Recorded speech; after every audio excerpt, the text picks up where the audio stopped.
अगर loud speaker बंद होंगे तो हमारे भी होंगे, आपके भी होंगे। अगर सड़कों पर नमाज बंद होगी तो पूजा भी बंद होनी चाहिए और भंडारे भी बंद होना चाहिए। ये आदल, ये इंसाफ, ये न्याय ये अगर था तो इस्लामी हुकूमत के अंदर था। हजरत अली की हुकूमत, हजरत अली मालिक, हजरत अली खलीफा, हजरत अली चीफ मिनिस्टर। लेकिन इसके बावजूद उस यहूदी के साथ इंसाफ होता है, शरीयत की रोशनी में उसको ज़िरा का मालिक बनाया जाता है और हजरत अली मुकदमा हारते हैं, मुकदमे में डिफीट खाते हैं और उस ज़िरा का मालिक यहूदी को बनाया जाता है। अदल था तो सबके साथ अदल था, इंसाफ था तो सबके साथ इंसाफ था। मेरे भाइयों, यही हजरत अली का गुलाम था कंबर, जिसका नाम था कंबर। एक यहूदी आता है और अपनी गलती का एतराफ करता है, मुझसे ये गलती हो गई। उस गलती की सजा थी 10 कोड़े। नोट कीजिएगा मेरी बात, उस गलती की सजा थी 10 कोड़े। हजरत अली ने अपने गुलाम कंबर से कहा कि इस यहूदी को 10 कोड़े लगाओ, 10 कोड़े लगाओ। यहूदी को कोड़े लगाए जाने लगे, 1 2 3, और जब 10 कोड़े लगे तो कंबर कंफ्यूज हो गए। हजरत अली के गुलाम कंबर कंफ्यूज हो गए कि 10 मारे या 9 मारे, भूल गए गिनती। शरीयत इस्लामिया का अदल देखिए, इंसाफ देखिए। आज बड़े बड़े धर्म के ठेकेदार धर्म के नाम पर धार्मिक चोला पहनकर भी धार्मिक फैसले नहीं कर सकते, न्याय की बात नहीं करते।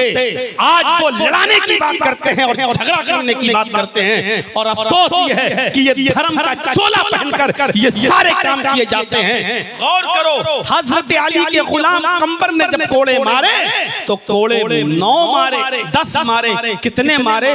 10 कोड़े लग चुके हैं, लेकिन कंबर कंफ्यूज हो गए, 10 मारे या 9 मारे।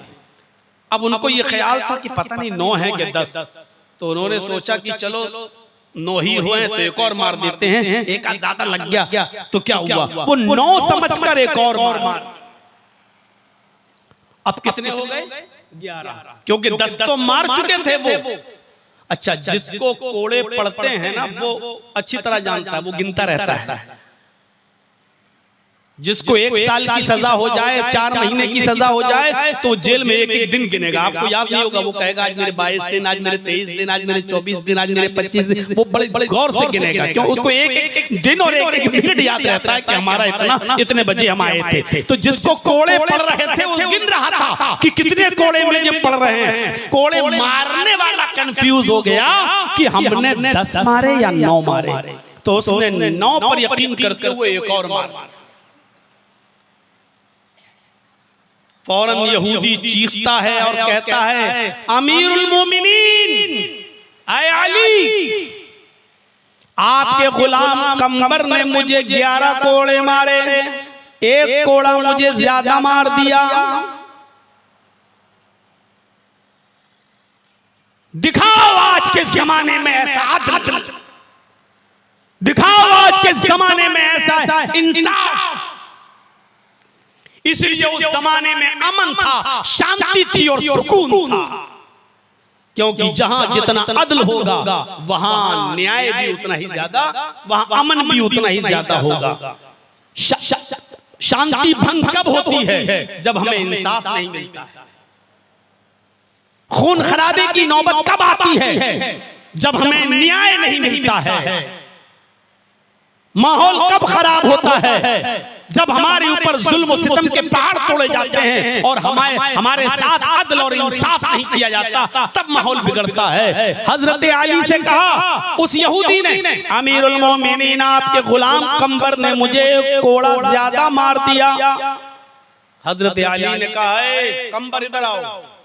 इस यहूदी ने कहा कि 1 कोड़ा तुमने उसको ज्यादा मार दिया है, क्या ये सच है? कंबर ने एतराफ करते हुए कहा, अमीरुल मोमिनीन, मैं कंफ्यूज हो गया कि मैंने 9 मारे या 10 मारे, तो मैंने 9 पर यकीन करते हुए एक और मार दिया। हो सकता है कि 11 लग गए हों, मैं इस बात को तस्लीम करता हूं। मारना तो मुझे 10 ही था, लेकिन 10वां कोड़ा मारते वक्त मैं कंफ्यूज था कि 9 मारे या 10 मारे, इसलिए मैंने एक और मार दिया। हो सकता है कि एक कोड़ा ज्यादा लग गया। हजरत अली ने कहा तुम्हें यकीन नहीं है, तुम कह रहे हो सकता है, और यहूदी ये कह रहा है कि यकीन के साथ ये कोड़ा ज्यादा मारा है, लिहाजा इस यहूदी की बात को सच्चा माना जाएगा और अब इस यहूदी के हाथ में कोड़ा दिया जाएगा। आए कम्बर तुम यहाँ खड़े हो जाओ। अपने गुलाम कम्बर को अपने सामने खड़ा कर दिया और कोड़ा उस यहूदी को दे दिया और फरमाया ऐ यहूदी, तू एक कोड़ा जो इसने ज्यादा मारा है, तू भी एक कोड़ा इस गुलाम की पीठ पर तू भी एक कोड़ा मार ले। जो ज्यादा कोड़ा मारा है उसका तू इंतकाम ले ले, बदला ले ले। और उस यहूदी ने कोड़ा उठाया और पूरी ताकत के साथ वो एक कोड़ा उस कम्बर को भी मार दिया। मेरे भाइयों, अदल और इंसाफ उस जमाने में जब अली की हुकूमत है, अली की खिलाफत है, अमन और इंसाफ का दौर है, यहूदी को पूरा का पूरा इंसाफ दिया जा रहा है, पूरा का पूरा अदल मिल रहा है। उसने जैसे ही मुकदमा दायर किया कि एक कोड़ा मुझे ज्यादा मारा गया, हजरत अली ने फौरन बदला दिलवाया, फौरन कटघरे में खड़ा किया और फौरन कम्बर को एक कोड़ा लगवाया और यहूदी के हाथ से लगवाया। मेरे भाइयों, ऐसी अदल की मिसालें आज के जमाने में नहीं मिल सकती हैं, और जब नहीं मिल सकती हैं इसलिए अमन नहीं, इसलिए शांति नहीं। आज मेरे भाइयों खौफ का माहौल है, दहशत का माहौल है। आज हम डरे हुए और डरा हुआ महसूस कर रहे हैं। उसकी वजह यह है कि आज हमारे साथ अदल नहीं होता है और इंसाफ नहीं होता है। कुरान करीम ने सबसे बुनियादी चीज ये बताई कि कोई हिंदू हो, ईसाई हो, सिख हो, जैनी हो, कोई भी हो, तुम उसके साथ इंसाफ करना, ज्यादती मत करना, जुल्म मत करना। वला यजरिमन्नकुम शनानु कौमिन अला अल्ला तादिलु, कहीं ऐसा ना हो कि किसी कौम की दुश्मनी तुम्हें इस बात पर मजबूर कर दे कि तुम उसके साथ इंसाफ न करो और अपना कराबत देखकर, अपनी रिश्तेदारी देखकर, अपनापन देखकर ये मुसलमान है तो मुसलमान को भाव देते हुए उसके साथ, मेरे भाइयों, उसके साथ तुम्हारा पल्ला झुक जाए और तुम इंसाफ उसके साथ करो। नहीं, काजी शुरैह जिनको हजरत अली ने काजी बनाया, वो काजी शुरैह का बेटा यहूदी से किसी बात पे झगड़ा कर लिया, एक यहूदी बच्चे से किसी बात पे झगड़ा कर दिया और झगड़ा करके आया और कहने लगा कि अब्बू, अपने बाप से, जज से, काजी से, अब्बू आज मेरा एक यहूदी बच्चे के साथ झगड़ा हो गया है। ये मामला था। जरा गौर करो, अगर इस मामले में कोर्ट में, अदालत में मेरी जीत पक्की हो तब तो मैं मुकदमा दायर करूं, और मैं अगर कानूनी दांव पेच से हार रहा हूं तो फिर मैं मुकदमा दायर नहीं करूंगा। काजी शुरैह ने कहा अगर मैंने इसको ये कह दिया कि तुम हार रहे हो तो ये मुकदमा ही दायर नहीं करेगा मेरा बेटा, और जब मुकदमा दायर नहीं करेगा तो उस यहूदी बच्चे को इंसाफ कैसे मिलेगा? काजी शुरैह ने अपने बच्चे की बात सुन के कहा, अरे बेटा तुम तो 100% जीत रहे हो, इसमें तो उस यहूदी की गिरफ्त होगी, वो बच्चा मार खाएगा, तुम मुकदमा दायर करो और तुम्हें इंसाफ मिलेगा। ये तो फैसला तुम्हारे हक में जा रहा है। काजी शुरैह के बेटे ने यहूदी लड़के के खिलाफ मुकदमा दायर कर दिया और जब फैसला होता है काजी शुरैह का तो यहूदी के बच्चे के हक में होता है और अपने बेटे के खिलाफ होता है, और उस यहूदी बेटे को कोड़ा दिया जाता है कि मेरे बेटे को कोड़ा मारो। काजी शुरैह का बेटा जब कोड़े खा चुका और काजी शुरैह जब कोर्ट से, अदालत से जब अपने घर आते हैं तो बेटा अपने बाप से बात नहीं कर रहा है और अपनी अम्मी की गोद में जाकर सर छिपाता और कहता है कि मैं अपने बाप से बात नहीं करूंगा, ये झूठे हैं, इन्होंने आज अपने खून का ख्याल नहीं किया, इन्होंने आज कोर्ट में मेरी बेइज्जती करवाई है। मैंने इनसे पहले ही पूछा था कि इस मुकदमे में मैं कितने % में हक पर हूं और क्या ये मुकदमा मेरे हक में जाएगा या नहीं जाएगा, लेकिन इन्होंने मुझसे झूठ बोलकर कहा कि मुकदमा तुम जीतोगे, लेकिन इसके बावजूद फैसला उस यहूदी के हक में करके भरी अदालत में मुझे कोड़े पड़वाए हैं। काजी शुरैह अपने बेटे से कहते हैं मेरे बेटे मैं उस जात की कसम खा के कहता हूँ जिसके कब्जे में मेरी जान है, तू मुझे बहुत प्यारा है, तू मेरा लख्त जिगर है, मैं तुझसे बहुत मोहब्बत करता हूँ, मैं तुझसे बहुत प्यार करता हूँ, लेकिन अदल और इंसाफ मुझे उससे भी ज्यादा प्यारा है, अदल और इंसाफ मुझे उससे भी ज्यादा चाहिए है। मेरे बेटे, आज मैं बेइंसाफी करके तुझे हकदार बना सकता था, लेकिन कल क़यामत के दिन इस पर मेरी गिरफ्त होती तो मैं अपने रब को क्या मुंह दिखाता और अपने अल्लाह को क्या मैं जवाब देता। मेरे बेटे, मैं तुझसे प्यार करता हूं, लेकिन अदल मुझे तुझसे भी ज्यादा प्यारा है। ये जब अदल था, जब ये इंसाफ था, जब ये अमन, जब ये अदल था तो अमन था। आज अदल नहीं है, इसलिए अमन भी नहीं है। आज जब न्याय उठ चुका है और पैसों, कौड़ियों, रिश्वतों और दौलत और खजानों में जब ये अदल और इंसाफ खूंटी की खूंटियों पे टंगा हुआ नजर आता है, तो मेरे भाइयों फिर उस मुल्क के अंदर शांति कहां से हो, उस मुल्क के अंदर सुकून कहां से हो, उस बस्ती के अंदर शांति कहां से आए जहां अदल नहीं और इंसाफ। इसलिए कोई ये न कहे कि गैर मुस्लिमों को भाई नहीं बताया।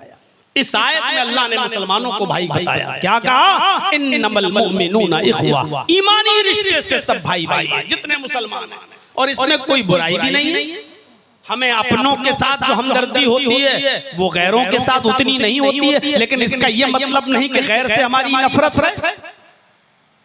अपने एक बात बताइए, आपका पड़ोसी बेटा, पड़ोसी पड़ोस में रहने वाला पड़ोसी का बेटा बीमार हो जाए, हॉस्पिटल में एडमिट हो जाए, आईसीयू में भर्ती हो जाए, तो आप उसके पड़ोसी होने के नाते क्या करेंगे? आप हॉस्पिटल जाएंगे, आधा घंटा वहां बैठेंगे, उसको तसल्ली देंगे, उसके बाप को तसल्ली देंगे। अगर आपका पड़ोसी गरीब हुआ तो 1000, 2000, 5000 रुपए से आप उसकी मदद भी कर देंगे और आप चले जाएंगे। लेकिन उस पड़ोसी के बेटे के अलावा अगर आपका अपना बेटा बीमार हो जाए, आपका अपना लख्त जिगर बीमार हो जाए, आपकी अपनी औलाद बीमार हो जाए, तो आप क्या करेंगे? आप पड़ोसी के बेटे को हॉस्पिटल में आधा घंटा दे रहे थे, लेकिन आपका अपना बेटा है, आप ऑफिस छोड़ देंगे। आप कोई बिजनेस करते हैं तो बिजनेस छोड़ देंगे, आप पूरा का पूरा 24 घंटा हॉस्पिटल में देंगे। आप पड़ोसी के बेटे को 1000, 2000, 5000 से मदद कर रहे थे, लेकिन आपका अपना बेटा बीमार है, आप अपनी सारी दौलत लुटा देंगे। आपकी दौलत खत्म हो जाए तो आप अपने बीवी के जेवर तक बेच देंगे, अपनी मोटरसाइकिल और अपनी 4 व्हीलर भी बेच देंगे। जमीन का कोई टुकड़ा पड़ा हुआ है तो अपने बेटे के अच्छे इलाज के लिए आप अपनी जमीन भी बेच देंगे। क्यों? क्योंकि वो आपका अपना बेटा है। तो जो आपको अपनी औलाद से जो लगाव है वो पड़ोसी की औलाद से उतना नहीं है। हालांकि इसका ये मतलब नहीं कि पड़ोसी के बेटे से आप नफरत कर रहे हैं। सारी दुनिया के इंसान इंसानी रिश्ते से भाई भाई हैं, लेकिन सारी दुनिया के मुसलमान आपस में भाई भाई हैं, और ईमानी रिश्ता इंसानी रिश्ते से बढ़कर है। इसमें कोई बुरी बात नहीं, इसमें बुराई क्या है? आदी इब्ने उमैर का नाम सुने? गौर से सुनिए। जंगे बद्र में ये अबू जहल का साथ दे रहा था। हजरत उमैर के 2 बेटे, एक का नाम आदी, एक का नाम मुसअब। मुसअब इब्ने उमैर ये मुहम्मदुर रसूलुल्लाह का साथ दे रहे हैं जंगे बदर में, और मुसअब का भाई आदी ये अबू जहल का साथ दे रहा है जंगे बदर में। पहली इस्लामी जंग भाई भाई के खिलाफ। ये जंग बड़ी अजीब जंग थी। अबू बकर तो नबी का साथ दे रहे थे, और अबू बकर का बेटा अब्दुर्रहमान अबू जहल का साथ दे रहा था। ये बड़ी अजीब जंग थी। एक भाई नबी के साथ खड़ा है और एक भाई काफिरों के साथ खड़ा है। बाप नबी के साथ खड़ा है तो बेटा काफिरों के साथ खड़ा है। मुसअब इब्ने उमैर नबी अकरम का साथ देते हैं, मुसलमानों का साथ दे रहे हैं, और आदी ये अबू जहल का काफिरों का साथ दे रहा है और साथ देते देते जंग खत्म हो जाती है। 70 काफिर मारे जाते और इस जंग के अंदर 70 ही काफिरों को कैद किया जाता है। जिन काफिरों को कैद किया जाता है उन काफिरों में आदी इब्ने उमैर भी है। जो चीज मुझे बताना है नौजवानों वो अब सुनो। अल्लाह के नबी सल्लल्लाहु अलैहि वसल्लम सहाबियों को हुक्म देते हैं कि तुम इन 70 काफिरों के पैरों में बेड़ियां डाल दो ताकि ये रात में भाग न सके,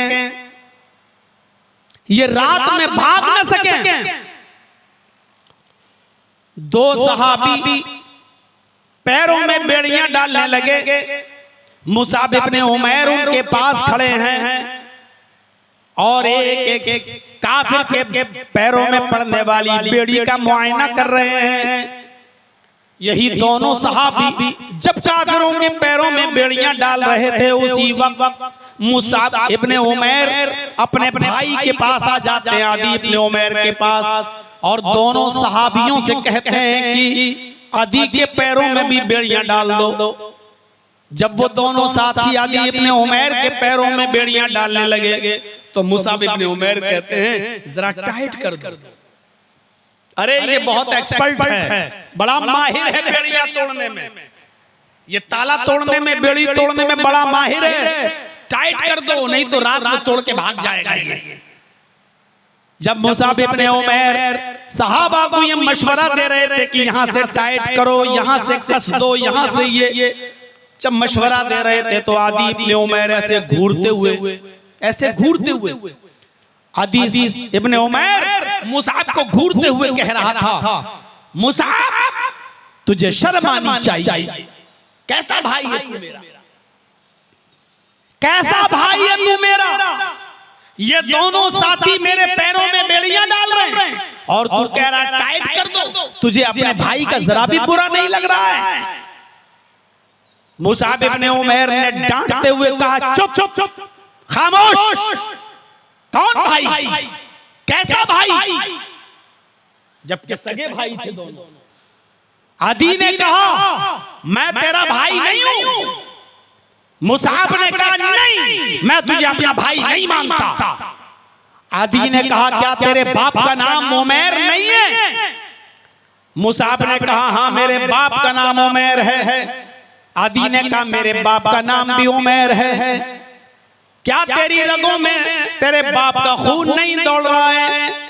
मुसाब ने कहा मेरी रगों में मेरे बाप उमैर का खून दौड़ रहा है। आदी ने कहा मेरी रगों में भी मेरे बाप का खून दौड़ रहा है। जब तेरा बाप उमैर, मेरा बाप भी उमैर, जब तेरी रगों में भी मेरे बाप का खून दौड़ रहा है और मेरी रगों में भी मेरे बाप का खून दौड़ रहा है तो फिर तू मेरा भाई क्यों नहीं है? कैसे इनकार कर रहा है? मुसाब इब्ने उमैर ने कहा हाय आदी, उमैर मेरा बाप है, ये सही है, उमैर का खून मेरी रगों में दौड़ रहा है, ये सच है, लेकिन मैं ये मानता हूं कि तू मेरा भाई नहीं है। हाय आदी, तू जानता मेरा भाई कौन है? हाय आदी, तू जानता मेरा भाई कौन है? मेरा भाई ये है जो तेरे पैरों में बेड़ियां लगा रहा है, जो तेरे पैरों में बेड़ियां टाइट कर रहा है, ये मेरा भाई है। इसलिए कि ये मेरा भाई कलमा पढ़ता है अशहदु अल्ला इलाहा इल्लल्लाह व अशहदु अन्ना मुहम्मदन अब्दुहु व रसूलुहु, इसलिए ये मेरा भाई है। क्या पता चला इस वाक़े की रोशनी में? इस वाक़े से हमें यह पता चलता है कि खूनी रिश्ते से ज्यादा ईमानी रिश्ता अहमियत रखता है।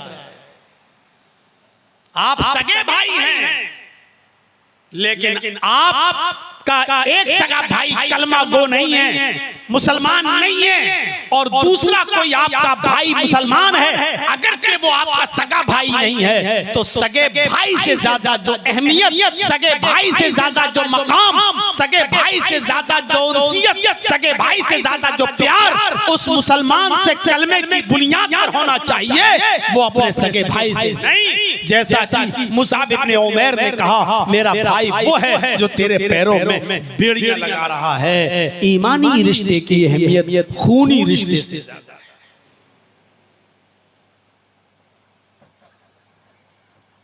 इसीलिए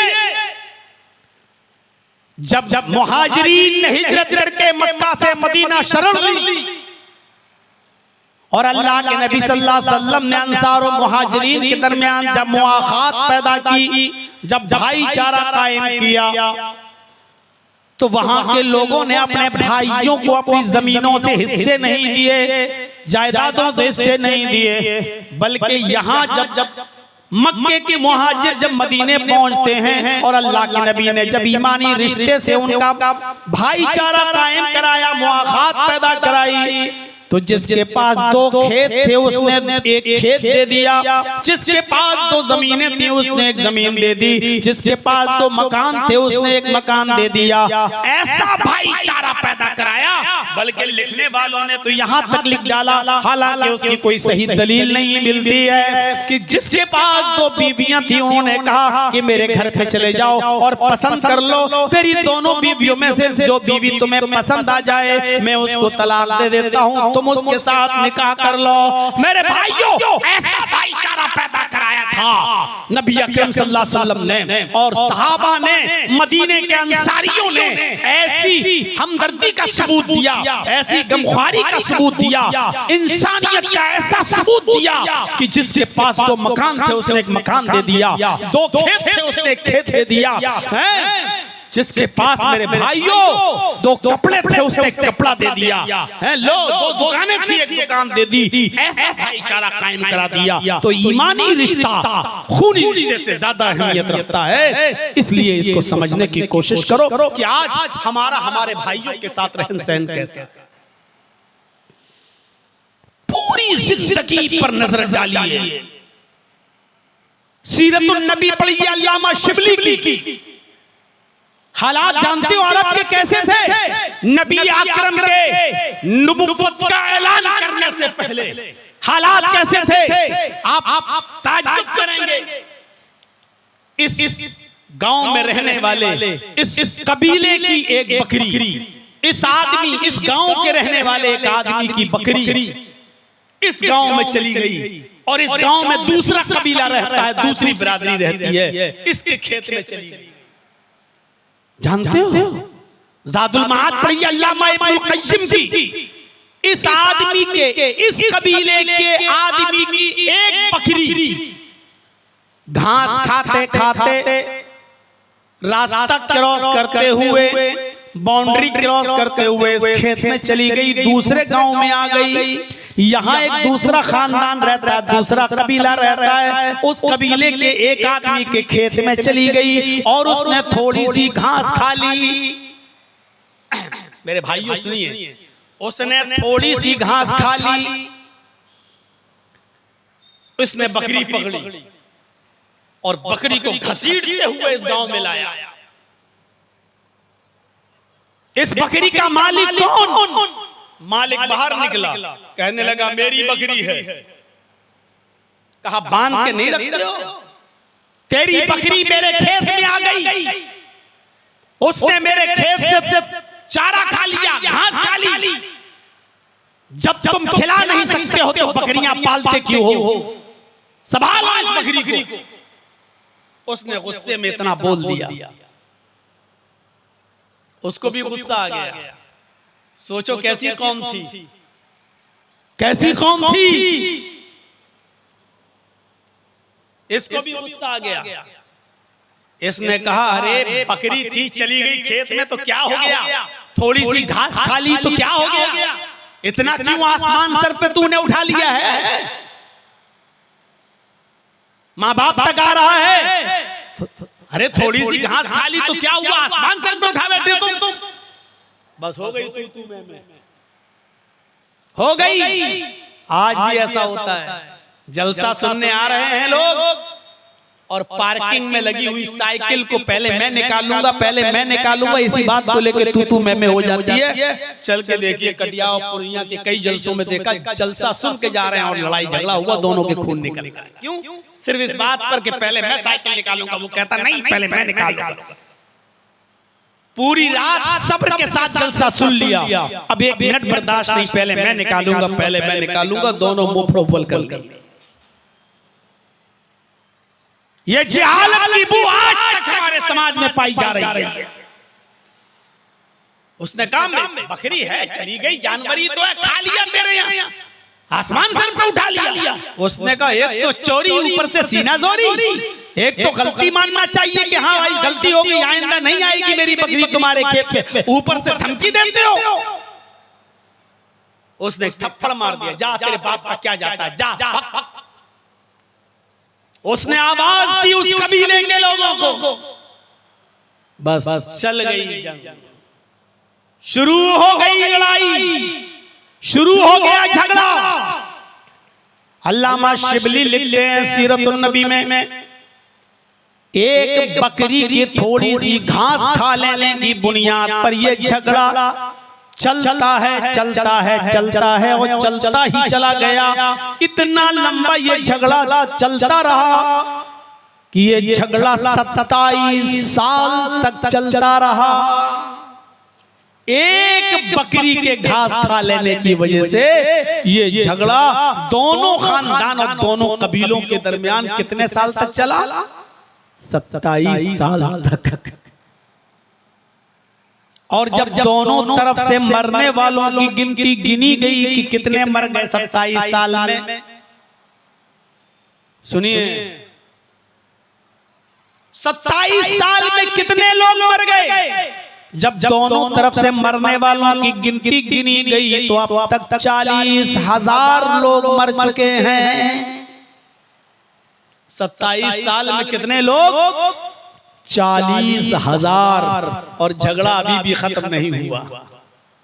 अब आप अंदाजा लगा सकते हैं कितनी जाहिल कौम थी, एक बकरी के चक्कर में लड़ी तो 27 साल तक लड़ती चली गई और झगड़ा खत्म नहीं। दोनों तरफ से 40,000 अफराद मारे गए लेकिन झगड़ा खत्म नहीं। अब सोचिए ऐसी ऐसी जाहिल, ऐसी बदमाश कौम को कितनी मेहनत की होगी मुहम्मदुर रसूलुल्लाह सल्लल्लाहु अलैहि वसल्लम ने। ऐसी कौम को भाई भाई बनाने में कितनी मेहनत की होगी, कितनी मेहनत। और झारखंड के लोगों, देवघर वालों, आसपास मधुपुर, जामताड़ा और सारे इलाके मौजूद, 25 साल से ज्यादा इस इलाके में मेरी तकरीरों का दौर। और पूछो जर्जी साहब, इन 25 सालों से आप जामताड़ा में, मधुपुर में, जसीडी में, देवघर के इलाके में आप आ रहे हैं, गुड्डा के इलाके में आप जा रहे हैं, इन 25 सालों में तकरीरें की हैं आपने, बड़े बड़े जलसे किए हैं, कितना सुधार आया, लोगों में कितनी तब्दीली आई, लोगों में कितनी इस्लाह हुई। आप नंबर कितना देंगे? 100 नंबर में आप कितना नंबर देंगे? तो मेरे भाइयों, अगर आप जर्जी साहब को हुक्म दें कि 25 सालों में आपने जो तकरीरें की हैं उनमें कितनी इस्लाह हुई है, 100 में आप कितना नंबर देंगे? तो मैं 100 में 0 नंबर दूंगा। इन 25 सालों में कितनी इस्लाह हुई? 100 में 0, बल्कि थोड़ा सा इजाफा और हुआ है बुराइयों में। पहले हमारे जब तकरीरें होती थी तो जहेज में साइकिल दी जाती थी, अब मोटरसाइकिल दी जाने लगी। पहले 50-60 आदमी बारात में आते थे, अब 200-300 आदमी आने लगे। तो आप पूछोगे जर्जी साहब, इस 25 साल में इन जलसों में कितनी इस्लाह पैदा हुई? तो नंबर कितना है? 0/100, बल्कि इजाफा और हुआ है, माइनस में और चले जाएंगे। क्या आज शादियां हो जाती हैं? ईमानदारी के साथ बताओ, बगैर लिए दिए शादी हो जाती है? एक निकाह देखा है आज हमने, वो भी सुना है, देखा नहीं, मैं रूम में था तो निकाह हो रहा था। और वो भी निकाह ऐसा कि लड़के से मैंने पूछा कि सिर्फ निकाह ही हो रहा है कि रुखसती भी होगी? बोला रुखसती नहीं हो रही है। तो मैंने कहा फिर फायदा क्या हुआ निकाह करने से? अब तो दोनों और बेचैन रहेंगे। अब निकाह हुआ है तो रुखसती भी कर देनी चाहिए थी। आज ही एक मिसाल कायम कर देना चाहिए थी कि न जहेज लिया न दिया, इधर निकाह हुआ, इधर हमने अपनी बेटी को रुखसत कर दिया। साहब रुखसती अभी नहीं होगी, रुखसती 6 महीने के बाद। क्यों होगी? लगता है कि लड़की वाला भी चोरों डकैतों का पेट भरेगा उसके पास, जब तक खिलाने पिलाने के लिए नहीं होगा। दिल तो करता है बारातियों को आतंकवादी बोल। जब तक ये पेट नहीं भरेगा तब तक बेटी की रुखसती नहीं होगी। 25 साल तो कम से कम मुझे हो ही गए, लेकिन इस्लाह के नाम की कोई चीज नहीं। और इस्लाह देखना है 25 सालों में तो अभी 3 बजे के आसपास तकरीर खत्म होगी। 3:20 या 25 पर अजान का वक्त है। आप इन जलसों से कितनी इस्लाह हुई, अपनी मस्जिद से सवाल करना। मस्जिद के नमाज़ी आपको बता देंगे कि इस जलसे का कितना असर इस समाज पर, इस सोसाइटी पर, इस कौम पर हुआ है। और आपकी मस्जिद गवाही दे देगी कि इस जलसे का कितना असर हमारी जात पर पड़ा है और हमारे नफ्सों पर पड़ा है। बुरा मत मानिएगा, बड़ी मेहनत करके आपने जलसा कराया है मेरे भाइयों। हम नौजवानों के हौसले नहीं तोड़ना चाहते हैं। जिन लोगों ने इसमें हिस्सा लिया है, अल्लाह रब्बुल आलमीन उनके रिज़्क़ में, रोजी रोटी में बरकत अता फरमाए, उनको कामयाबी की राह पर हमकिनार फरमाए। मैं मना नहीं, मैं ये नहीं कह रहा हूं कि तुम्हारे हौसले पस्त होना चाहिए, मैं तुम्हारे लिए कोई हौसले तोड़ने की बात कर रहा हूं, नहीं। लेकिन मैं ये कह रहा हूं कि इसके असरात क्या है हमारी जिंदगी पर। कोई असर तो दिखना चाहिए। कुरान की आयत पढ़ी जाती है, उसका क्या असर पड़ता है हमारी जिंदगी पर। हजरत अबू तलहा अंसारी मस्जिद के अंदर कुरान की तिलावत कर रहे हैं। हजरत अबू तलहा अंसारी मस्जिद के अंदर कुरान की तिलावत कर रहे हैं। बूढ़े हो चुके हैं, लाठी लेकर चलते हैं। अल्लाह के नबी का जमाना भी पाया, हजरत अबू बकर का जमाना भी पाया, हजरत उमर फारूक का जमाना भी पाया। गौर करो कि अभी अभी कितनी उम्र हो चुकी होगी। मस्जिद में नमाज पढ़ने गए और नमाज पढ़ने के बाद बैठ गए और बैठ गए तो कुरान पढ़ने लगे। कुरान पढ़ते पढ़ते इस आयत पर पहुंच जाते हैं, इनफिरू खिफाफन व सिकालन वजाहिदू बिअमवालिकुम व अनफुसिकुम फी सबीलिल्लाह। इनफिरू खिफाफन व सिकालन वजाहिदू बिअमवालिकुम व अनफुसिकुम फी सबीलिल्लाह। अल्लाह की राह में हर हाल में निकलो। खिफाफम व सिकालन, तंगदस्ती हो तब भी निकलो, खुशहाली हो तब भी निकलो। खिफाफम व सिकालन, बुढ़ापा हो तब भी निकलो, जवानी हो तब भी निकलो। हर हाल में निकलो, चाहे तुम खुशहाली में हो या तंगहाली में। अल्लाह की राह में हर हाल में निकलो और अपनी जानों से और अपने मालों से जिहाद करो। एक आयत पढ़ते हैं, कुरान बंद करते हैं, सीधे अपने घर पर तशरीफ लाते हैं, अपने बेटों से कहते हैं, ओ मेरे लखते जिगरो, ओ मेरे बेटो, ओ मेरे बच्चों, मेरे लिए घोड़ा तैयार करो, मेरे लिए सामाने जिहाद तैयार करो, मैं जिहाद में शामिल हूँगा, मैं जंग में जाऊंगा। बेटे हंसने लगे, ये बुढ़ा सटिया गया, ये बुढ़ा सटिया गया। 80 साल से ज्यादा उम्र हो रही, कमर झुक झुकी, लाठी टेके चलता है, कह रहा मैं जिहाद करूंगा। सोचा शायद मेरा बाप मजाक कर रहा है। कहा अबू आप जिहाद के लिए जाएंगे, कमर झुक चुकी है, लाठी लेकर तो मस्जिद में जाते हो। कहने लगे मेरे बेटो ये तुम्हारी दलीलें नहीं मानूंगा। कुरान कह रहा है खिफाफुम व सिकालन, हर हाल में निकलो, खुशहाली में भी निकलो, तंगी में भी निकलो, बुढ़ापे में भी निकलो, जवानी में भी निकलो। कुरान तो कोई मजबूरी नहीं बतला रहा है, हमें जिहाद में जाना है। बेटों ने कहा अब्बू घर में बैठो, जिहाद में हम जाएंगे। आप छोड़ो, कहा मेरे बेटो तुम्हें करना ना करना तुम जानो, हमें तो जिहाद में जाना है। हमने कुरान की आयत पढ़ी है, ये कुरान हमें हुक्म दे रहा है कि तुम्हें हर हाल में निकलना है। मेरे बेटो तैयार करो सामान जिहाद, घोड़ा तैयार करो। नहीं मान रहे। बेटों ने कहा अब्बू हम चले जाएंगे, आप बूढ़े हो चुके हो, आपकी कमर झुक चुकी है। कहा मेरे बच्चों ये दलील नहीं मानेंगे, ऐसी दलील दो जिसमें साफ कहा गया हो बूढ़े जंग में न जाएं, जिसमें कहा गया हो कमर झुक गई हो वो जंग में न जाएं। तुम्हारे पास ऐसी कोई दलील नहीं, हम दे रहे हैं हर हाल में निकलो। बहुत मना किया बच्चों ने, लेकिन बाप मानने के लिए तैयार नहीं। बच्चों ने सामान जिहाद तैयार किया, घोड़ा तैयार किया, तलवार दे दी और कहा जाओ एक समंदरी मुहिम में शामिल हो गए। उसी समंदर पे सवार होकर कश्ती में, ये समंदरी जहाज पे बैठकर कश्ती में बैठकर ये काफिला जा रहा था जिहाद के लिए। लेकिन शायद अल्लाह ताला को अबू तलहा अंसारी को इस बुढ़ापे में मैदान जिहाद तक पहुंचाना मंजूर नहीं था। उसी बहरी मुहिम में ये बीमार पड़ते हैं और उसी समंदरी बेड़े पर जिस पर ये सवार थे वहीं तबीयत खराब होती है और उसके बाद में वहीं इनका इंतकाल हो जाता है। समंदर पार करने के बाद करीब के जजीरे में अबू तलहा अंसारी को दफन कर दिया जाता है। मेरे भाइयों, ये अलग बात है कि ये जिहाद तक नहीं पहुंच पाए, लेकिन कुरान के क्या असरात थे जो इनकी जिंदगी पर पड़े।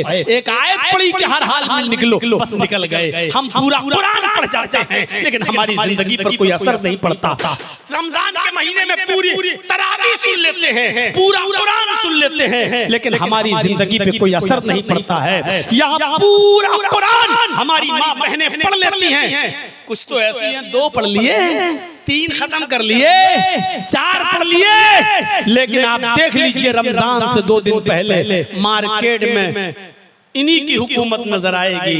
कोई आदमी आपको नहीं दिखाई देगा, पूरा मार्केट इन्हीं औरतों से भरा होगा। ईद के दिन की साड़ी अलग, ईद के दूसरे दिन का कपड़ा अलग, ईद के तीसरे दिन का अलग, शादी का अलग, वलीमे का अलग, बारात का अलग, जब लड़की वाले मेरे घर पे आएंगे उस दिन का अलग। मेरे भाइयों, ये तमाम अलग अलग नए कपड़ा पहनते वक्त तुम्हें फिलिस्तीन के मुसलमानों और वहां की बेवा और औरतों का ख्याल क्यों नहीं आता है? तुम्हें उन गरीब औरतों का ख्याल क्यों नहीं आता है? हिंदुस्तान में भी जिनके पास सहरी करने के लिए खजूर तो था, लेकिन इफ्तार करने के लिए उनके पास खजूर तक नहीं था। जिनके पास इफ्तार के लिए खजूर तो था, लेकिन सहरी करने के लिए उनके पास एक छुआरा खजूर तक नहीं था। आप कैसे नए नए कपड़े पहनकर अपनी ईद मना लेती हो और तुम्हारे पड़ोसी तुम्हारे पड़ोस में अपने बच्चों को नए कपड़े तक नहीं सिला पाते हैं और पुराने कपड़ों में वो ईद मनाते हैं। उनके घर में खाने को कुछ नहीं होता है। इस्लाम तो खैर ख्वाही का नाम है, तुम्हें कैसे गवारा हो जाता है? ये असरात हमारी जिंदगी पर मुरतब नहीं होते। बात थोड़ी सी दूर निकल गई। मेरे भाइयों, 27 साल जंग चली, 40,000 लोग मारे गए। इस कौम को सुधारने में कितना वक्त लगा होगा अकेले। आज कितने मदरसे हैं? छोड़ दो, मधुपुर में भी जोड़ लो, जामताड़ा में जोड़ लो, पूरे झारखंड में जोड़ लो, बिहार की बात खत्म करो, बंगाल छोड़ दो, यूपी छोड़ दो। आप अंदाजा लगाइए कितनी मस्जिदें होंगी, कितने मदरसे होंगे, कितने मौलवी होंगे। हर मस्जिद में जुमे के खुतबे होते हैं। इतने मौलवी, इतने मदरसे, इतनी मस्जिदें, इतने खुतबे, इतनी तकरीरें और 25 साल से ज्यादा का जमाना मेरा। गौर करो मेरे भाइयों, इसके बावजूद सिर्फ एक बुराई हम माशरे से खत्म नहीं कर पाए। एक बुराई जहेज की लानत, हम अपनी इस बुराई को भी माशरे से खत्म नहीं कर पाए। मोहम्मदुर रसूलुल्लाह ने जब आवाज उठाई अकेले दम पे तो जुआ खेला जाता था। इतना भयंकर जुआ खेला जाता था कि लोग जुए में रकम हार जाते थे तो मकान लगा देते, मकान जुए में हार जाते थे तो अपनी बीवी जुए में लगा दिया करते थे। और बीवी भी जुए में हार जाते थे तो पढ़िए इब्नुल क़य्यिम की ज़ातुल मआद, वो अपनी बेटी भी जुए में लगा दिया करते थे और जब बेटी भी जुए में हार जाते थे तब कहते थे अब मैं हार गया। रकम हार गए तो हार नहीं मानते थे, मकान भी हार गए तो हार नहीं मानते थे, बीवी भी हार गए तो हार ही नहीं मानते थे, जब बेटी भी हार जाते थे तब कहते थे अब मैं हारा। इतनी जुआरी कौम थी, शराब पीते थे वो लोग। उनके घर में जब कोई बच्चा पैदा होता था तो उसके हलक में मां के दूध का कतरा नहीं, शहद का कतरा नहीं, उनके घर में जो बच्चा पैदा होता था सबसे पहले बाप शराब की बूंद, शराब का कतरा उस बच्चे के हलक में डालता था और फख्र करके कहता था हमने अपने बाप दादा की रस्म को जिंदा किया है, मैंने अपने बेटे को शराब का घूंट पिलाया है, शराब का कतरा उसके हलक में डाला है। जिस बच्चे की दुनिया में पैदाइश के बाद उसके हलक में सबसे पहले शराब का कतरा जाता हो, जरा अंदाजा लगाओ कि उस बच्चे की नशोनुमा, उस बच्चे की तरबियत, उस बच्चे की परवरिश किस माहौल में होती हो। औरतों का हाल पढ़िए, सफीउर रहमान साहब मुबारकपुरी रहमतुल्लाह अलैह की किताब अर्रहीकुल मख्तूम। खाने काबा में औरतों को कपड़ा पहनकर तवाफ करने का हक हासिल नहीं था। ज़माने जाहिलियत में सारे कपड़े उतार कर तवाफ करती थी औरतें, उनके जिस्म पर कपड़े का एक तार नहीं होता था। कमा वलदत उम्मुहा, जैसे आज ही उसकी माँ ने उसको पैदा किया। जैसे कोई लड़की बच्ची अपने माँ के पेट से पैदा होती है वो नंगी होती है बरहना, बिल्कुल उसी तरीके से औरत खाने काबा का तवाफ करती थी, कपड़े का एक तार उसके जिस्म पर नहीं होता था। जिनाकारी का हाल ये था कि उसके पास 10 आदमी आए, 20 आए, 50 आए, 100 आए, वो किसी को मना नहीं कर सकती थी। जितने जाओ उसके साथ जो करना चाहो कर लो। पढ़िए किताबुल निकाह, बुखारी की ज़माने जाहिलियत के निकाह की सूरतों में से सूरत ये थी, जब बच्चा पैदा होता था तो सबको बुलाती थी जितने लोग उसके पास गए। तुम लोग सब आए थे मेरे पास, तुमने मेरे साथ जिना किया था ना, हाँ, आज बच्चा पैदा हुआ है मेरा।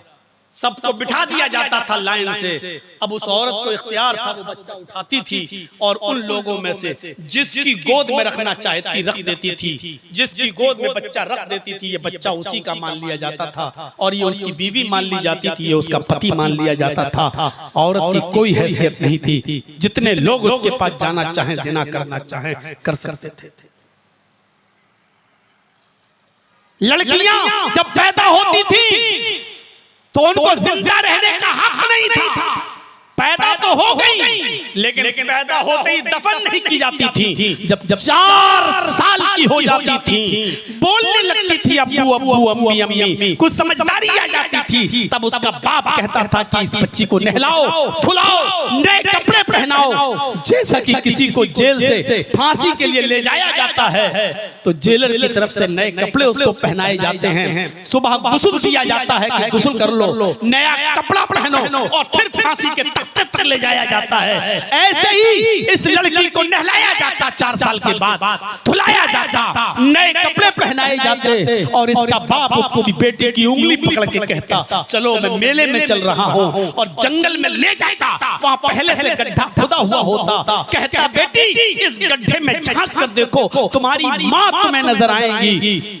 वो झांक कर देखती, पीछे से धक्का देता और मिट्टी डाल देता। वो चीखती रहती और चिल्लाती रहती। मेरे भाइयों, कुरान करीम में ऐसी बदतरीन रस्म के को मिसाल बनाते हुए फरमाया, जिन लोगों ने इन लड़कियों को बचपने में दफन किया है उनको कयामत के दिन मैदान महशर में जमा किया जाएगा, और जो छोटी छोटी बच्चियां जिनको दफन कर दिया गया उनको ज़बान दी जाएगी और अल्लाह ताला उन बच्चियों से कहेगा वइज़ल मौऊदतु सुइलत, ऐ बच्चियों बताओ तुम्हारा क्या कसूर था, तुम्हारे बाप ने तुम्हें दफन क्यों किया, तुम क्यों कत्ल की गई, तुम्हारा जुर्म क्या था, तुम क्यों मार डाली गई, तुम्हारे साथ ये सुलूक क्यों किया गया। वो छोटी 4 साल की बच्ची क्या जवाब देगी? वो अपने रोते हुए अंदाज में बोलेगी और यही कहेगी, अय अल्लाह, मेरा कसूर सिर्फ ये था कि तूने मुझे मेरे बाप के घर में लड़की बनाकर पैदा किया था, बेटी बनाकर पैदा किया था, इसके अलावा मेरा कोई जुर्म नहीं था। गौर करो मेरे भाइयों, उस अरब की सरजमीन पर शराब पी जाती है तो धुआंधार। लोग जब खाने के दस्तरखान पर बैठते हैं तो पानी के बजाय शराब की बोतलें रख लेते हैं, और जब खाते खाते लुकमा लग जाता था तो शराब पीकर वो लुकमा उतारते थे।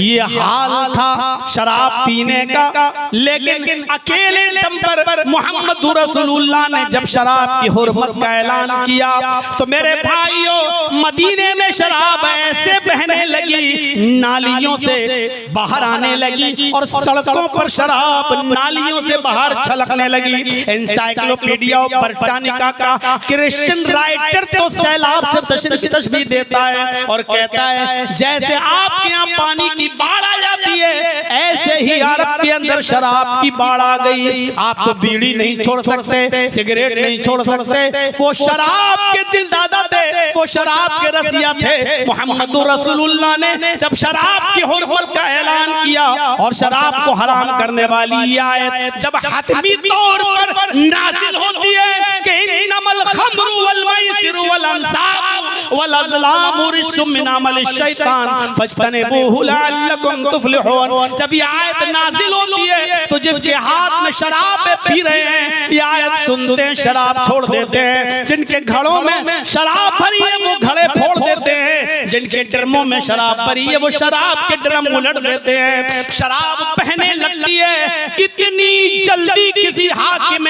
वक्त की आवाज पर लब्बैक नहीं कहा गया। मैंने बिहार में सैकड़ों तकरीरें की हैं, मैंने नीतीश की वो सरकार भी देखी है जिसमें शराब पर उसने बिहार में पाबंदी लगाई थी, लेकिन इसके बावजूद बिहार शराबबंदी में पूरी तरह कामयाब न हो सका। शराब फिर भी चलती रही और बेची जाती रही और आती रही और जाती रही। लेकिन यहाँ मोहम्मद रसूलुल्लाह जैसे ही शराब की हुर्मत का ऐलान करते हैं, मदीने में शराब नालियों से छलक छलक कर बाहर आने लगी। सारे सहाबा ने शराब के मटके और ड्रम तोड़ दिए और बोतलें तोड़ दी। इतनी जल्दी अगर किसी हाकिम वक्त की आवाज पर लब्बैक कहा गया तो वो हस्ती है सिर्फ मोहम्मद रसूलुल्लाह की। लड़कियों की इज्जत ऐसे होने लगी कि जो लड़कियों को पैदा होते ही जिंदा दफन कर दिया करते थे, वो लड़कियों को पढ़ाने लगे, लिखाने लगे और बाप अपनी जमीन में से लड़की को विरासत देने लगा, भाई अपनी विरासत में से लड़की को हिस्सा देने लगा, बेटा अपनी विरासत में से अपनी माँ को हकदार मानने लगा। मेरे भाइयों, अल्लाह के रसूल सल्लल्लाहु अलैहि वसल्लम ने उस बेटी को विरासत का हकदार बना दिया है, ऐसी इज्जत दी है। फिर देखिए मेरे भाइयों, जुआ जो खेला जाता था उस जुए पर कैसी पाबंदी लगी कि जो जुए में सब कुछ हार जाया करते थे वो बेचारे ज़कात के जरिए और हमदर्दी के जरिए एक दूसरे के मकान बनाने लगे, एक दूसरे के ताबुन में आगे बढ़ने लगे। हम एक जहेज खत्म नहीं कर पा रहे हैं। मोहम्मद रसूलुल्लाह ने अकेले दम पर कितनी खुराफातों का खात्मा किया है, अंदाजा लगाइए। यही एक मिसाल लीजिए जिस मिसाल पे भी हम रमा दमा है चल रहे हैं। 27 साल तक जंग होती है और दोनों तरफ से जंग जब हुई तो 40,000 आदमी मारे जा चुके हैं, लेकिन जंग खत्म नहीं होती है। लेकिन जब अल्लाह ने ऐसी जाहिल कौम को जब भाई भाई बनाया तो इस कौम का हाल ये हो गया, इतना ज्यादा भाई भाई बन गए कि जंग यरमूक में चंद सहाबी जख्मी पड़े हुए हैं, चंद सहाबी जख्मी पड़े हैं। एक सहाबी एक जख्मी सहाबी को पानी पिलाने जाते हैं, उठो पानी पी लो। जैसे ही पानी का प्याला उन्होंने होंठ पे लगाया, दूसरा चीखने लगा, थोड़ा सा पानी मेरे लिए छोड़ देना, मैं भी प्यासा हूँ। इसने पानी नहीं पिया, मैं ये पानी पी लूंगा तो मेरा भाई प्यासा रह जाएगा। इसने कहा कि मेरे भाई को पानी पिला दो, वो मुझसे ज्यादा प्यासा नजर आता है, जाओ उसके पास भेज दिया। जब दूसरे के पास गए, उसके होंठ पे पानी का प्याला लगाया तो तीसरा रोने लगा, आए काश मुझे भी कोई पानी पिला दे। दूसरे ने तीसरे के पास भेज दिया, मैं मुझसे ज्यादा मेरा भाई प्यासा है, उसको पानी पिलाओ। ये जब उसके पास जाता है तो क्या देखता है, पहुंचने से पहले उसकी वफात हो गई, वो इंतकाल कर गए। लौटकर दूसरे के पास आया, क्या देखता है कि ये भी चला गया। वो लौटकर पहले के पास आया, क्या देखता है कि पहला भी जहाँ आखिरी के सुपुर्द कर चुका है, पहला भी इंतकाल कर गया। जो एक बकरी के चक्कर में 27 साल लड़ते थे और 40 साल तक जंग लड़ते थे और 40,000 आदमी मारे जाते थे, लेकिन इसके बावजूद जंग बंद नहीं करते थे, खून के प्यासे थे। मेरे भाइयों, उन लोगों को अल्लाह के रसूल ने ऐसा बना दिया कि एक दूसरे के लिए अपनी जान देने लगे। नहीं, उसको पानी पिलाओ, वो मुझसे ज्यादा प्यासा है। दूसरा कहता उसको पिलाओ, तीसरा वो मुझसे ज्यादा प्यासा है। तीसरे के पास गए तो इंतकाल कर गया, दूसरे के पास आए तो देखा दूसरा भी चला गया, लौटकर पहले के पास आए तो पहला भी चला गया। यानी एक दूसरे के लिए अपनी जान देने लगा। कितनी मेहनत की होगी ऐसा भाई भाई बनाने के लिए। मोहम्मद रसूलुल्लाह ने इतनी शदीद मोहब्बत कि मैं मर जाऊं लेकिन मेरा भाई बच जाए। गौर कीजिए कितनी मेहनत की होगी भाई मुआखात पैदा कराने में और भाई भाई बनाने में। इसी चीज को कुरान याद दिलाते हुए कहता है, वज़कुरू निअमतल्लाहि अलैकुम इज़ कुंतुम आदाअन फ़अल्लफ़ बैन क़ुलूबिकुम। और कीजिए आप, इसी को कुरान याद दिला रहा है। अल्लाह की उस नेमत को याद करो, अल्लाह की उस नेमत को याद करो। ऐ मुसलमानों, वज़कुरू निअमतल्लाहि अलैकुम, अल्लाह की उस नेमत को याद करो जो उसने तुम्हारे ऊपर बरसाई है, जो उसने तुम्हारे ऊपर निछावर की है, जो उसने तुम्हें लुटाई है। आपस में तुम एक दूसरे के दुश्मन थे, आपस में तुम एक दूसरे के हरीफ थे, आपस में तुम एक दूसरे के खून के प्यासे थे। फ़अल्लफ़ बैन क़ुलूबिकुम, तो अल्लाह ने तुम्हारे दिलों के अंदर उल्फत डाल दी, अल्लाह ने तुम्हारे दिलों के अंदर मोहब्बत पैदा कर दी। फ़अस्बहतुम बिनिअमतिही इख़वाना, तो तुम अल्लाह की इस नेमत से, यानी इस्लाम की बरकत से या कुरान की तालीम से या मोहम्मद रसूलुल्लाह की शिक्षा और तालीमात से आपस में तुम भाई भाई बन गए। तुम आपस में एक दूसरे के दुश्मन थे, हरीफ थे, जान के प्यासे थे। अल्लाह ने तुम्हें भाई भाई बना दिया। उसी तरफ इशारा किया है कुरान ने, अल्लाह तबारक व तआला ने। आज हम एक दूसरे को कैसे गाली दे देते हैं, कैसे एक दूसरे के ऊपर तलवार उठा लेते हैं, कैसे एक दूसरे का हम मर्डर कर देते हैं, कैसे एक दूसरे की जमीन और जायदाद पे हम कब्जा कर लेते हैं, कैसे एक दूसरे के ऊपर हम जुल्म कर लेते हैं। इस्लाम तो ये कहता है, अल मुस्लिमु अखुल मुस्लिम ला यज़लिमुहु वला युस्लिमुहु, मुसलमान मुसलमान का भाई है, ना उसके ऊपर वो जुल्म करता है ना करने देता है। न तो हम किसी के ऊपर जुल्म करेंगे, और अगर किसी मुसलमान के ऊपर जुल्म हो रहा होगा तो हम होने भी नहीं देंगे। ये है मुसलमान की शान, ये है मुसलमान का मकाम, ये है मुसलमान की हैसियत। आज हमें खुशी होती है साहब, खुशी किस बात पर? फला आदमी है मेरा पड़ोसी, अच्छा बर्बाद हो रहा, होने दो, हम बहुत ऊंची उड़ान उड़ रहा था, हमसे आगे जा रहा था। आज हमें अपनी परेशानी से इतनी परेशानी नहीं है जितनी हमें दूसरे की खुशी से परेशानी है। आज हम अपनी परेशानियों से इतना परेशान नहीं है जितना हम सामने वाले की खुशी से हम परेशान हैं। आज ये सूरत हाल पैदा हो चुकी है हमारी, जो अपने लिए पसंद करो वही अपने भाई के लिए भी पसंद करो। सईद इब्न जुबैर ताबई गुजरे हैं। सईद इब्न जुबैर के बारे में हज्जाज इब्न यूसुफ ने ऐलान कर दिया था कि ये जहां मिले इनको गिरफ्तार करके लाओ, हम इनको अपनी आंखों के सामने कत्ल करवाएंगे।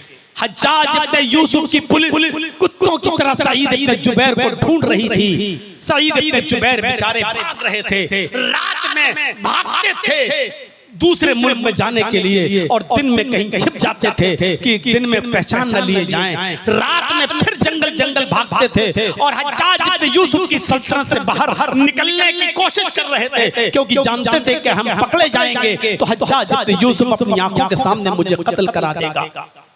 एक दिन में कहीं छिपे थे, किसी मुसलमान ने जासूसी कर दी। जासूस भी मुसलमान ही होते हैं ना, आप देख लीजिएगा। आपकी भी जासूसी कोई गैर मुस्लिम नहीं करेगा, आपके अपने करेंगे। हमारे यूपी में भी हमारे अपने करते हैं। जब कोरोना का माहौल था और चारों तरफ से जब गोश्त पे पाबंदी थी, तो चुपके से हम लोग किसी मोहल्ले में बकरा ज़िबा कर लिया, चलो उसका गोश्त तो आपस में, गोश्त भी अलाउ नहीं था कोरोना के माहौल में। तो जिसको मिल जाता था बेचारा वो खुश हो जाता था, जिसको नहीं, उन्हीं में से एक आध आदमी, साहब यहाँ बकरा ज़िबा हो रहा है। पुलिस आ जाती थी, बकरा तो था बेचारा 8,000 का, और पुलिस का मुंह बंद करने के लिए देना पड़ता था 25,000। अपने लोग जासूसी करते, अपने। हज्जाज इब्न यूसुफ की पुलिस ढूंढ रही है सईद इब्न जुबैर को, किसी अपने ने जासूसी कर दी, फलां के घर में छिपे हुए हैं। हज्जाज की पुलिस जाती है और उस घर पे छापा मारती है, सईद इब्न जुबैर पकड़े जाते हैं। इनको हज्जाज के पास लाने की तैयारी होती है, लेकिन हज्जाज इब्न यूसुफ बहुत दूर है, 10, 12, 15 दिन का सफर है। हज्जाज इब्न यूसुफ की पुलिस ने सईद इब्न जुबैर को पकड़ लिया और लेकर चलने लगे। सईद इब्न जुबैर इंतहाई नेक और शरीफ इंसान, समझ गए कि अब मेरी मौत का वक्त करीब है, मैं कत्ल कर दिया जाऊंगा। अब वो दिन में नफली रोजे रखने लगे और रात में जब पुलिस वाले थोड़ा सोते थे तो ये इबादत में लग जाया करते थे। 2 पुलिस वाले जाग रहे हैं, 2 देख रहे हैं, जब ये सोते तो वो पुलिस वाले जागते। 4-5 दिन का सफर सईद इब्न जुबैर के साथ उन पुलिस वालों को बहुत अच्छा लगा। उन्होंने आपस में मशवरा किया, सईद इब्न जुबैर बड़े नेक आदमी हैं, दिन में रोजा रखते हैं, रात में इबादत करते हैं, इनके बीवी है, बच्चे हैं, बेचारे ये कत्ल कर दिए जाएंगे, बड़ा नेक आदमी है, हम लोग इनके कत्ल का गुनाह अपने सर पर क्यों ला लें? चलो ऐसा करते हैं, सईद इब्न जुबैर को चुपके से छोड़ देते हैं और कह देते हैं कि जाओ तुम। हज्जाज को थोड़ी मालूम है कि मैंने इन्हें गिरफ्तार कर लिया है, मैंने इन्हें पकड़ लिया है, हम कह देंगे कि हमें सईद मिले ही नहीं। सईद इब्न जुबैर को छोड़ दिया जाता है, आए सईद तुम बड़े नेक इंसान हो, जाओ मैंने तुम्हें छोड़ दिया है, रात में तुम निकलो और चुपके चुपके शहर से पार हो जाओ, हज्जाज की सल्तनत से निकल जाओ, तुम बीवी बच्चों वाले हो, हम तुम्हारे कत्ल के गुनाहगार नहीं बनना चाहते हैं, हज्जाज तुम्हें कत्ल कर देगा, मार देगा, जाओ तुम चले जाओ। पुलिस वालों ने पहली मर्तबा एक अच्छा काम किया, सईद इब्न जुबैर को छोड़ दिया और सईद इब्न जुबैर ने कहा अल्लाह तुम्हें जज़ाए खैर दे, तुमने मेरे बच्चों को यतीम होने से बचा लिया, तुमने मेरी बीवी को बेवा होने से बचा लिया, अल्लाह तुम्हें जज़ाए खैर दे। सईद इब्न जुबैर चल दिए, पुलिस वालों ने छोड़ दिया। अभी सईद इब्न जुबैर 100 कदम गए होंगे, बस 100 कदम, बस ओनली 100 कदम, वहां से लौट के वापस आए और कहने लगे, आए पुलिस वालों तुमने मुझे छोड़कर बहुत बड़ी गलती की, नहीं जल्दी मेरे हाथों में हथकड़ी डालो और मुझे हज्जाज के पास ले चलो, मैं भागूंगा नहीं। पुलिस वालों ने कहा हमने तुम्हें रिहा कर दिया और तुम अपने आप को मौत के मुंह में ढकेल रहे हो। कहने लगे, आए पुलिस वालों मैं भाग कर तुम्हें मुसीबत में नहीं डालना चाहता, जो मैं अपने लिए पसंद करता हूँ वही मैं तुम्हारे लिए पसंद करूंगा। किसी जासूस ने मेरी खबर दी है कि मैं फलां घर में हूँ और तुमने मुझे पकड़ लिया, उस जासूस को ये मालूम है कि तुम मुझे पकड़ चुके हो, आज तुम मुझे छोड़ रहे हो, मैं तो भाग जाऊंगा, लेकिन उस जासूस ने आकर हज्जाज को ये बता दिया कि पुलिस वाले तो पकड़ चुके थे सईद इब्न जुबैर को, लेकिन पुलिस वालों ने बीच छोड़ दिया है, तो हम तो भाग जाएंगे। लेकिन हज्जाज को जब ये पता चलेगा कि सईद इब्न जुबैर को तुमने पकड़ कर छोड़ दिया है, तो वो तुम्हें कत्ल कर देगा, तुम्हें मार डालेगा, तुम्हारी जान ले लेगा। मैं ये नहीं चाहता हूं कि मेरी जान बच जाए और मेरी जगह पर तुम फंस जाओ। देख रहे हैं मुसलमान का दूसरे मुसलमान के लिए क्या जज्बा है। तो मैं फंस जाऊं और तुम फंस जाओ, मैं ये पसंद नहीं करता। जो अपने लिए पसंद करता वो तुम्हारे लिए, जैसे मुझे अपनी जान प्यारी है तुम्हारे लिए, तुम्हारी भी जान प्यारी है। मैं तो बच जाऊंगा लेकिन तुम कत्ल कर दिए जाओगे, और मैं नहीं चाहता हूं कि मेरी वजह से तुम्हारी जान जाए। पुलिस वालों ने कहा अरे तुम जाओ ना यार, मैंने तुम्हें छोड़ दिया। सईद इब्न जुबैर ने जाने का नाम नहीं लिया कि मेरी वजह से तुम कत्ल कर दिए जाओगे। बिलाखिर पुलिस वालों ने लाकर हज्जाज के सामने पेश कर दिया सईद इब्न जुबैर को। हज्जाज खुश हुआ, पुलिस वालों को इनाम से नवाजा और सईद इब्न जुबैर के पीछे से हाथ बांधे। कहा कोई आखिरी तमन्ना? एक मुसलमान की आखिरी तमन्ना वही होती है 2 रकात नमाज। दे दी, जल्दी से नमाज पढ़ ली। पीछे से हाथ बांध दिए गए, खूनी चमड़ा बिछा दिया गया। जल्लाद तलवार लेकर खड़ा है, हज्जाज इब्न यूसुफ सामने खड़ा है। सईद इब्न जुबैर की गर्दन को जमीन पे डाल दिया गया है। हज्जाज का इशारा होता है और जल्लाद ने अपनी पूरी ताकत से सईद इब्न जुबैर की गर्दन पे तलवार मारी और एक ही झटके में पूरी की पूरी गर्दन तन से जुदा हो जाती है। सईद इब्न जुबैर कत्ल कर दिए जाते हैं। मेरे भाइयों, पूरा वाकया बयान करने का सिर्फ मकसद, सिर्फ वजह यह है कि ये बताना चाहता हूँ सईद इब्न जुबैर ने अपनी जान तो दे दी, लेकिन किसी दूसरे मुसलमान की, वो पुलिस वाले ही सही, लेकिन किसी दूसरे मुसलमान की जान को खतरे में नहीं डाला। ये है मुसलमान की शान। आज तो खुद बच जाए, दूसरा फंसता तो फंस जाए, और हम अपने आप को मुसलमान कहते हैं। भाईचारा अपने अंदर पैदा कर। एक चाय की दुकान किसी गरीब ने खोली, बेचारा बेच रहा है, अपने घर में अपने बीवी बच्चों का पेट पाल रहा है। आपको उसकी अपने बच्चों को पेट भरने की आदत भी पसंद नहीं आई, और आपने उसके पड़ोस में जाकर एक और चाय की दुकान खोली। वो 10 रुपए की दे रहा है तो आप 8 रुपए की देते हो, ताकि उसके कष्टपट टूट के मेरे पास आ जाएं और अपने आप को मुसलमान कहते हुए शर्म। किस मुंह से अपने आप को मुसलमान कहते हो? तज़किरतुल हुफ़ाज़ पढ़िए अल्लामा शमसुद्दीन ज़हबी की। 2 सहाबी का वाक़या नकल करते हैं। दोनों सहाबियों की दुकान, दोनों कपड़े की दुकान लगी। साथ में एक दुकान पर कस्टमर आता है कपड़ा खरीदने के लिए। उसने कपड़ा बेच दिया, कपड़े का एक थान ले गया। थोड़ी देर में दूसरा कस्टमर आता है, उसी दुकान से दूसरा कस्टमर दूसरा थान ले जाता है। फिर एक और कस्टमर आता है, वो भी उसी दुकान पर आया, और उस दुकानदार ने, उस सहाबी ने एक और कपड़ा, उसी तीसरा थान भी उसको बेच दिया। ज़ोहर की नमाज का वक्त हो गया, दोनों सहाबी नमाज पढ़ने चले गए। एक सहाबी जिसने अपने कपड़े के 3-3 थान बेच दिए, ज़ोहर की नमाज के बाद रो रहे हैं और रो हुए कह रहे अल्लाह, मेरी दुकान से 3 कपड़े बिक चुके हैं।